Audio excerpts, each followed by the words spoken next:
That would be me. Are we there yet? Are we there yet? Are you there yet?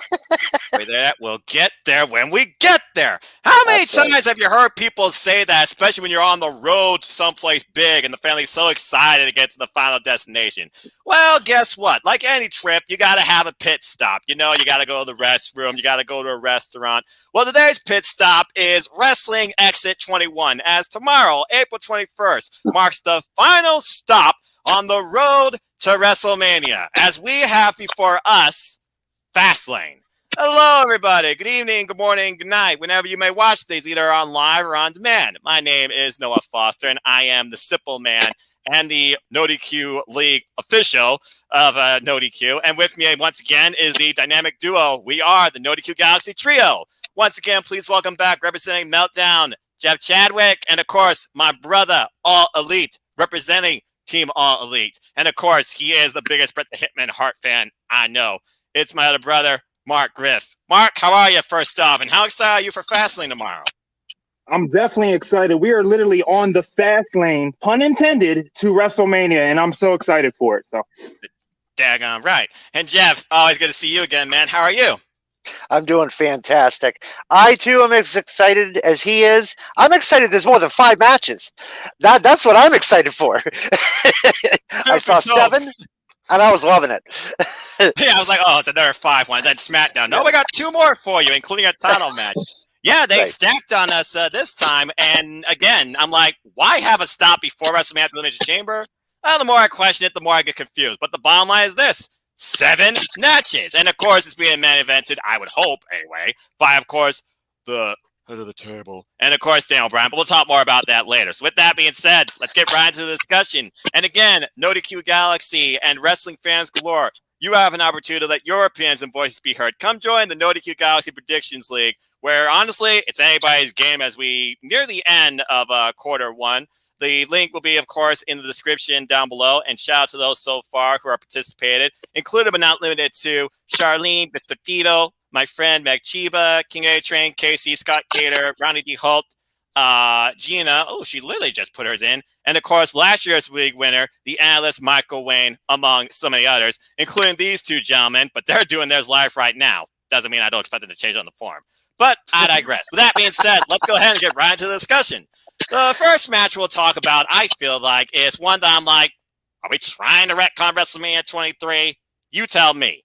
As it's once again time to defend the WWE Women's Tag Team Championships, as the champs, Nia Jax and Shayna Baszler, defend them against, of all people, Sasha Banks, the boss, SmackDown Women's Champion, and her opponent for WrestleMania for her title, Bianca Belair.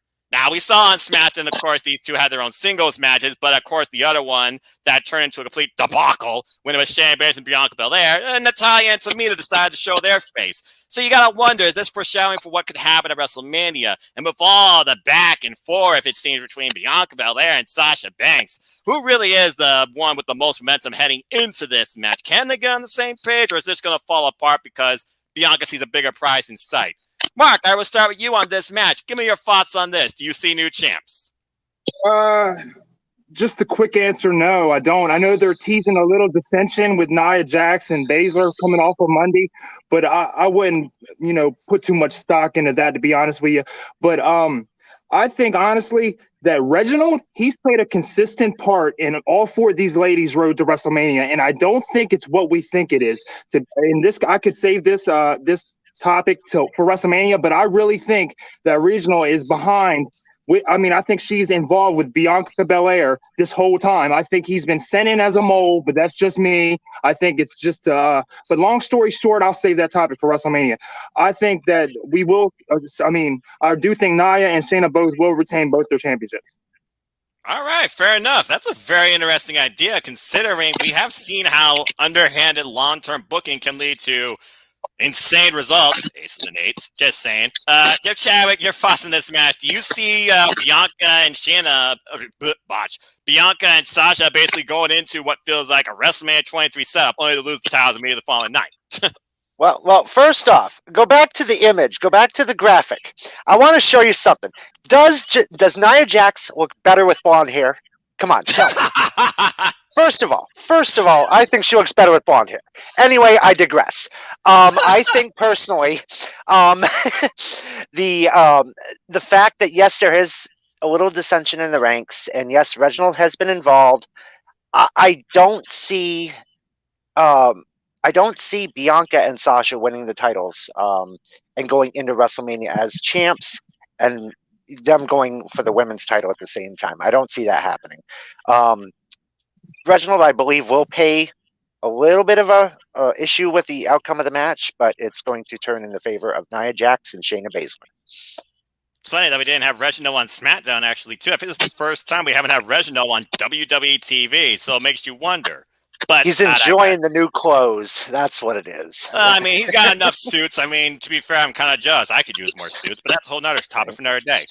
Anyway, I agree with you both. As much as I could think they want to retcon maybe WrestleMania 23, I just don't see it happening out of this match where you have the one that is the boss going up against the EST. This is about proving who is the absolute best. And the fact that these two would win the Women's Tag Team Championships would probably mean they would work double duty at WrestleMania. I don't see them doing that because that's only going to hinder the match that really we feel like should be the main event one of these nights. I can't tell you how long I've been waiting for Sasha Banks, Bianca Belair to finally clash one-on-one. So I hope this weird road bump or mental roadblock, you could call it that, is all that this is. But I have the chance retaining too, especially after Tamina and Natalya showed their face and took it to Shayna Baszler. However, I do think there might be another agenda ahead for Shayna Baszler too. And that was part of the reason also why I was thinking about this too. But yeah, I just don't see Asuka getting involved, costing them the titles either. Because then you probably would have Nia involved with Asuka again. With that being said, No DQ Galaxy, so far we got 25% believe that we're going to have new champs, but the majority agrees with us and believes that the champ is going to retain too. I feel like, honestly, this is one of those matches that probably will open the show and will not be much to write off about. But again, we'll have to wait and see. All right, Jeff, I'm going to kick you off with this one. As we saw on Friday, you have a very, almost like he can't contain his emotions versus somebody that is all hype as far as being royalty in South Africa. We have Big E defending the Intercontinental Championship against Apollo Crews. We saw what happened with these two on Friday night. It broke down into a brawl backstage to the point Apollo rolled off in a golf cart. But also, this is the second time now they're going for the title, and I think their third one-on-one encounter within the last couple of months. That being said, I figure about the Intercontinental Championship, and I don't know honestly which way they're going to go with WrestleMania. So do they literally just do the hot potato, or do they drag this out longer? Is there more to this than meets the eye? Your thoughts on this match? Oh, geez. This was actually a toss-up for me. It could go either way, but my gut is telling me that with this new attitude, new look, new everything about Apollo, he's going to take it over Big E tomorrow. So I've got Apollo winning it. All right. Well, the No DQ Galaxy do believe a little bit in a new champ, but the majority believes that Big E is going to retain. Mark, we've been thinking that Big E would be this guy that would be pushed at one point to maybe challenge Roman Reigns. And I feel like they're on the verge of maybe doing that at some point because you saw that talk that Paul Heyman gave Big E when he talked about this is the Big E that can be a top-tier superstar beyond what he's already been with the New Day. And he still has that New Day logo in the back of his shirt, so I still feel like he's holding himself back. So, Mark, is losing the Intercontinental Championship, is that what needs to happen to push him forward, or do you think Big E needs to retain it? Yeah, so you took the words right out of my mouth. It's almost like you spoke for me. A lot of people before Big E was the Intercontinental Champion, people were putting him in the world title picture, and they were getting behind a big push for Big E. And then he won the Intercontinental Championship, which kind of threw us off a little bit. And then the rumors of him headlining WrestleMania kind of dialed down. But you know what? I think that was the initial goal. We are going to get a Big E push, and I think he will rival whoever wins, the WWE champion, but the Universal Championship coming out of WrestleMania. But in order for that to happen, he's got to lose the Intercontinental Championship. You know what I mean? But this is the thing with Apollo. How many times have we got behind Apollo? He's finally got this gimmick. He's finally got something that the fans have gravitated towards. And all I can say is if he loses, that could really put the cigarette out. It could put the flame out. It could put his fire out. And I don't think they're doing that right now. And at first I was going to suggest that, you know what, Big E can win. I'm sorry, Apollo can win without winning the title, but I don't think they want to keep Big E in that mid-tier Intercontinental. I think it's time for him to move up. So in order to do that, the Apollo will be the new Intercontinental Champion come Fastlane. I'm torn on this one myself because I do think about Apollo being pushed now with this new character, Big E, demonstrating what the Intercontinental Championship is, the workhorse title that leads those people that hold on to this championship to bigger and greater things. We pretty much know who's involved no matter what in the Universal title picture, both this night and come WrestleMania. I don't see Big E anywhere near that during WrestleMania, but I also can't see Big E out of WrestleMania, and we do know that these title matches come with a rematch clause. I just don't know how far they want to push this out, especially since we just saw nobody has momentum right now on Friday night. It was a brawl. Big E could still retain the title via DQ. You got to wonder if Apollo's going to bring those guards with him or something like that. Will that play into the finish? Will that lead to even bigger, like, hyped-up entrance for him, and that where Apollo get his moment? I almost feel like it would be bad to flip-flop the title, but if you're going to put this much stock in Apollo Crews, who really right now is the only challenger towards Big E's reign, yeah, it feels like this has to go full circle, back and forth like a metronome. I actually do agree with you. I think Apollo Crews will become the new Intercontinental Champion by hook or by crook, but they will probably revisit this at WrestleMania because, honestly, I can't see anything else either of these two men will be doing. So there's that. All right, let's go ahead and move on to this one. And good grief almighty, you talk about Control-C, Control-V. Aha! What is this now? Their third match within a 3-week? No, well, maybe it has been 3 weeks. I can't. I've lost track of time. This is like a third encounter now in less than 2 months for sure span. You would think these two would be going after our best of 7 series at this point. Maybe become a new tag team, The Bar 2.0. But I digress. It is Sheamus versus Drew McIntyre, where, might I add, Drew McIntyre has already been declared to challenge Bobby Lashley for the WWE Championship at WrestleMania. This would be Sheamus' third fall to Drew McIntyre and his third loss within just these last few weeks. And as much as I don't want to see that, I honestly can't see it go any other way because why people might think they might turn this match into a triple threat at WrestleMania, I do believe that one of the world title matches has the potential to become that. I don't think it's the WWE title, though, because, again, Bobby Lashley, Drew McIntyre, incredible workers together, and they really need to bounce back off a couple of those botches they had with their first ever singles match back at Extreme Rules for the title, where Bobby came in as the challenger. That being said, probably everybody agrees with me when I tell you this. Drew McIntyre, I think, is going to win this match. 95% agrees with me.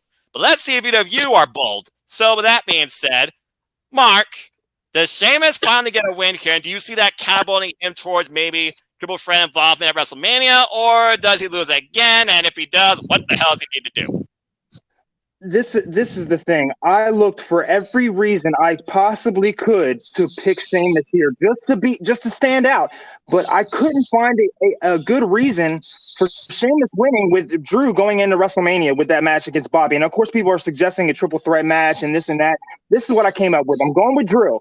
But at the end of this match, when this is done, people are going, even though Drew will win, even with the win, they will start to second guess Drew because Sheamus will come out looking better than he ever has before. Now, how they pull that off, I don't know. And how can he look more dominant than ever with the loss? I don't know. But I think that's what they're going to happen. But either way, Sheamus looks good, but Drew gets the win. Fair enough. Jeff, Sheamus has yet to have a WrestleMania main event title match. He has yet to have that big-time WrestleMania moment. I mean, his last super big one was when he defeated Daniel Bryan 18 seconds in the opener for Big Gold. Honestly, it surprises me that he's never had that moment or is not even involved potentially to be in that moment. So, regardless, your thoughts on this match. By the way, shout out to the Cleaver Con Andrew. Go follow his channel, folks. And he says, long time no see, Mark.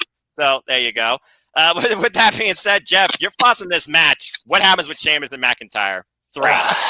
Jeez. You know, I personally would not mind seeing this feud between these two go on for a while because I love watching these two fight. Every time they fought, something different has come into play. So what that could be on for tomorrow, who knows? But you know, I want to go Sheamus, but I can't. I got to go McIntyre. It's just, Sheamus, I would like to see him get one more push before he hangs up his tights. Because we know that's coming more sooner than later. Because he's getting up there. So, but I got to go with McIntyre on this one. I mean, he's the #1 contender to the WWE Championship. If you really want to make him look the strongest possible against the Almighty, you better have him win or somehow stand on top to the point that even if Sheamus and Bobby Lashley attack him 2-on-1, he still stands on top. There's nothing they can do here that hinder McIntyre. They can't. Or already this main event, it's a wash. Period. Right. All right. Well, I think that was pretty solid. Again, Sheamus, good luck to you, fella. That's all I got to say about that. All right, so moving on from there, let's go into another title match that was just announced. And guess what? It's the same formula. Control-C, Control-V, but in a much quicker mean. As Bro Riddle, as he's only known, because Vince hates first names. Vince, you are a weird dude. Riddle defends the United States Championship against Mustafa Ali, who somehow still has both his first and last name, representing Retribution. After some people would say the clutch win that Riddle got in successfully retaining the United States Championship, might I add, this past Monday, it appears that right now we're setting this matchup again. And again, you wonder if it's the same form of the Intercontinental Championship, but is Matt Riddle going to eventually be pushed to maybe challenge Lashley, who we know have had a previous feud in themselves? It seems like a lot of stuff here is just going in circles right now because they don't know what to do. Or they don't have enough talent in both the main picture and the mid-card picture for these titles.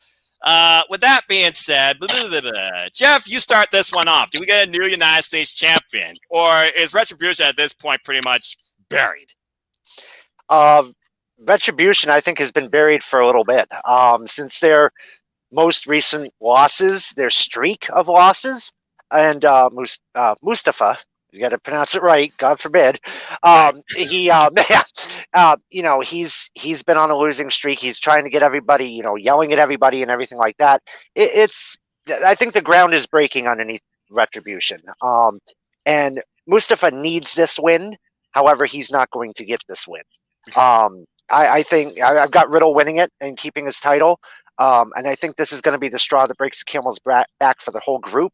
And I hope it is, because honestly, I want to see Dominik Dijakovic on a singles run. I want to see Mia Yim in the women's picture.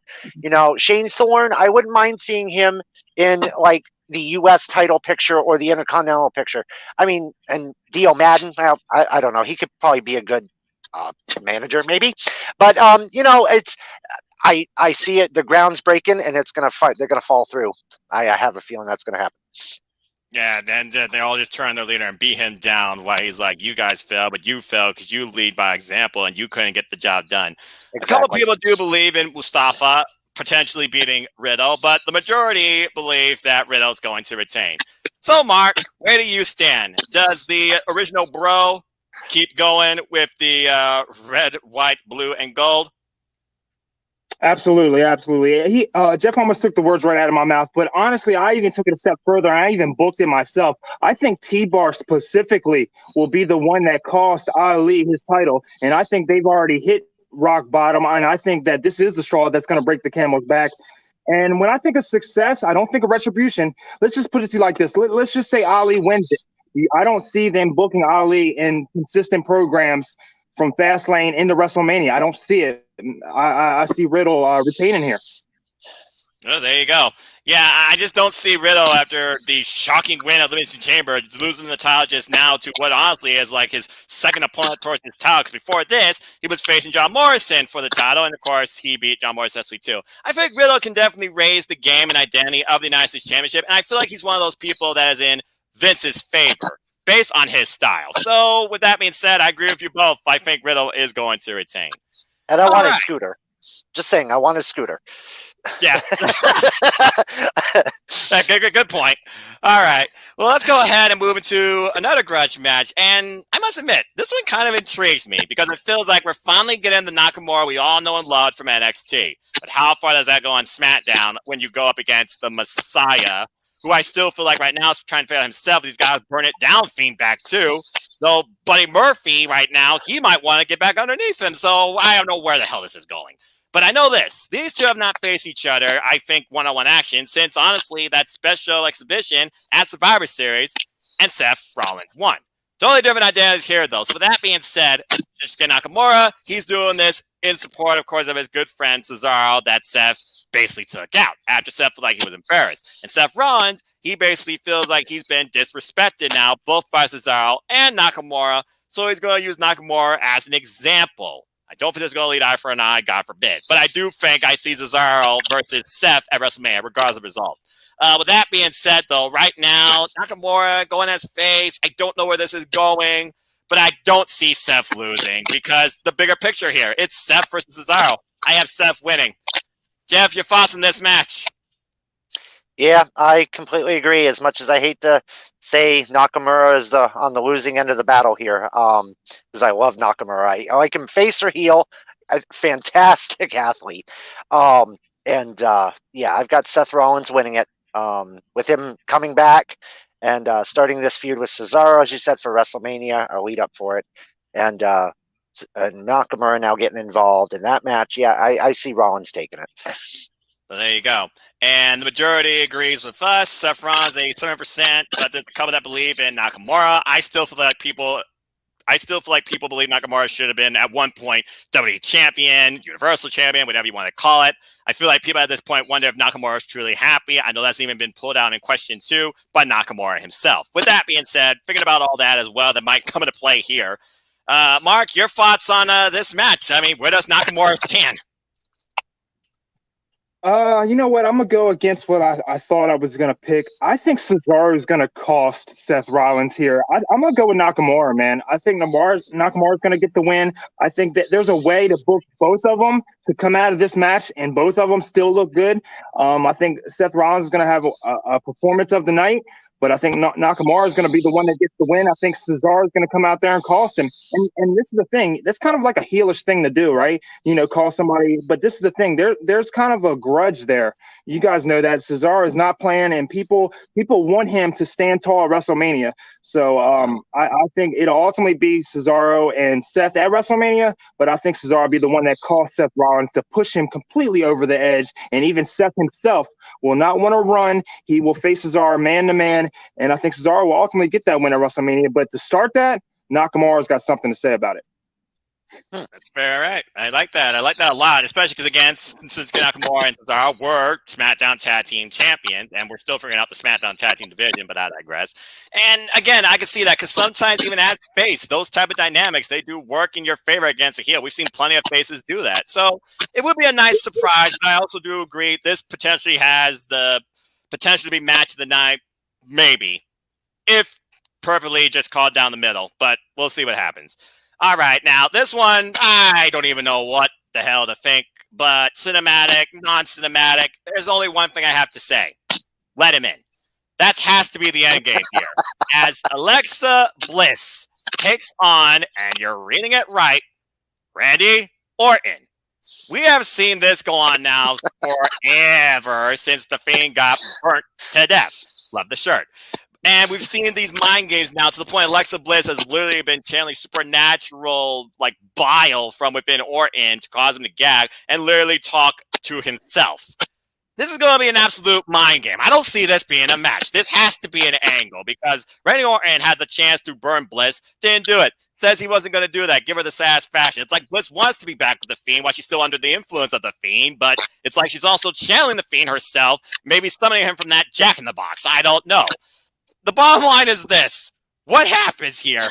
More so not the match itself. What happens here? What does this lead to? If this does not finally give us, in some form, definitively for WrestleMania, Randy Orton versus Bray Wyatt in some reincarnation, I will be bloody shocked.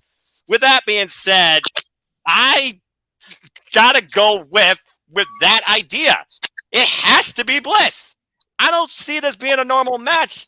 I just don't see Orton beating Bliss in a clean match. It has to be an angle for a reincarnated Fiend. There can't be no other way to see it because Bliss isn't involved with Asuka, though she formerly was, and Bliss has been like the best overall nightly female worker on Monday Night Raw probably the last year. So with that being said, it has to lead to Orton versus Fiend. So I have to go with Bliss on this. And as long as there's a bell in the beginning and the end, Folks, it counts as a match. Deal with it. But that being said, let's go ahead and get everyone's thoughts on what the hell is about to happen here and what will this lead to. And Jeff, I will start with you. Your expectations on this and who comes out on top or what shows up. My first question, actually, is when was the last intergender match? Well, not counting Reginald. Not counting Reginald, because that does not count. I believe it was Jeff Jarrett in China, but I'm not sure. Okay. And we had a definitive winner of the woman beat the man. Same thing is going to happen on Sunday. Alexa Bliss will win. And I agree with you, Noah. This leads to a Bray Wyatt Orton encounter at WrestleMania.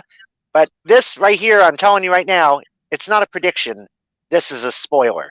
We will see The Fiend or Bray Wyatt or whatever the hell he wants to call himself tomorrow night.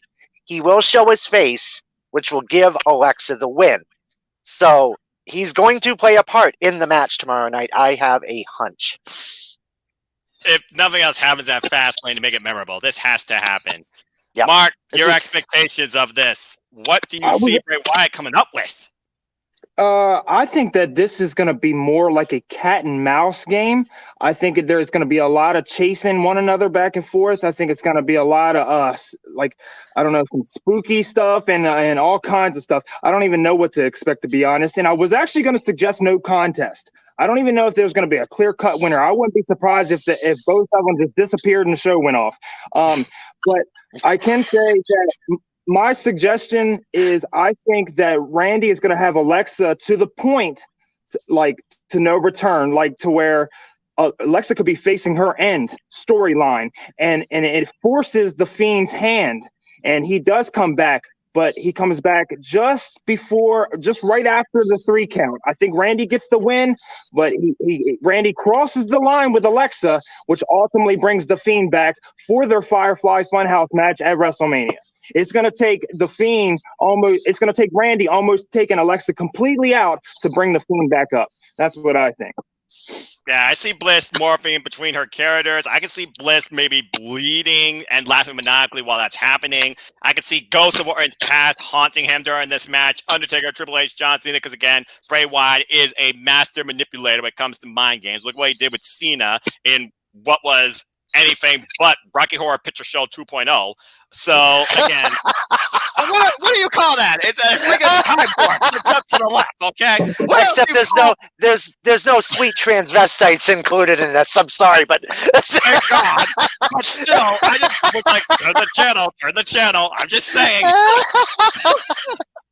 Anyway, yeah, regardless, I got Bliss going over here because, again, she's doing this in favor of Bray. They're obviously in cahoots on this. There's no way.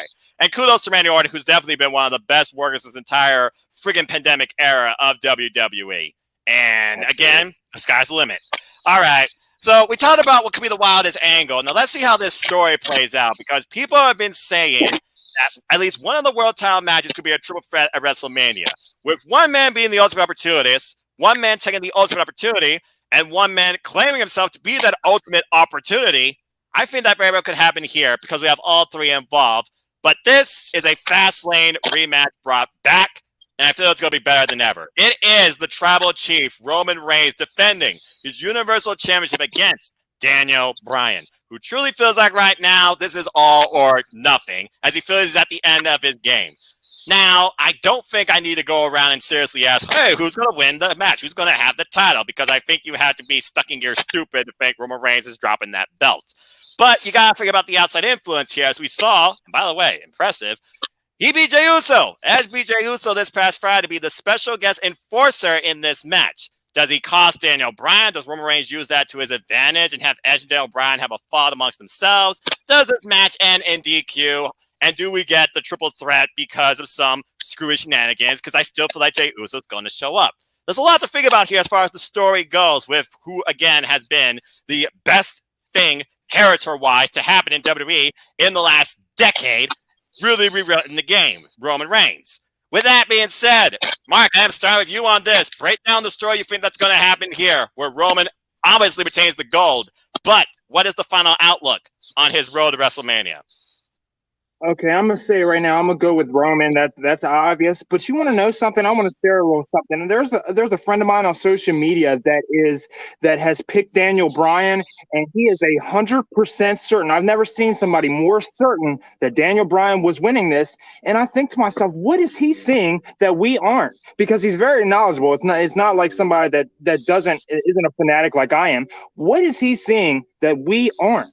So I try to think of every scenario of, booking Daniel into WrestleMania. How would it be if Roman lost the title and the fans being upset because this is his best gimmick in years? Like, why would they do that?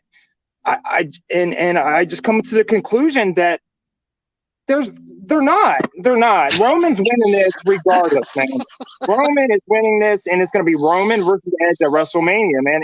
And here's another little fun fact.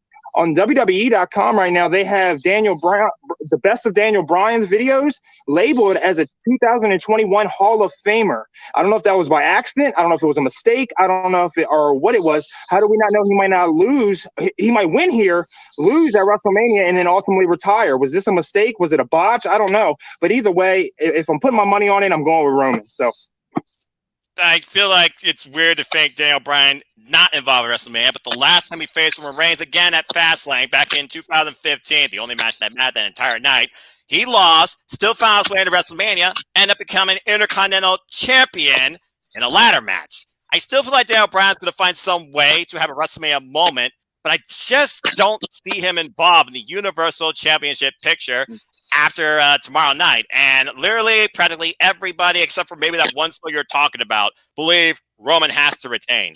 Jeff, what's the ultimate story here? Is this truly Daniel Bryan's last chance to enter WrestleMania? What happens?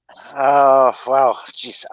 I think this is, personally. I've got Roman winning this, obviously. But I see it as a triple threat at WrestleMania. See, I'm looking at the big picture, because I don't think with Daniel Bryan losing tomorrow, it's not over with.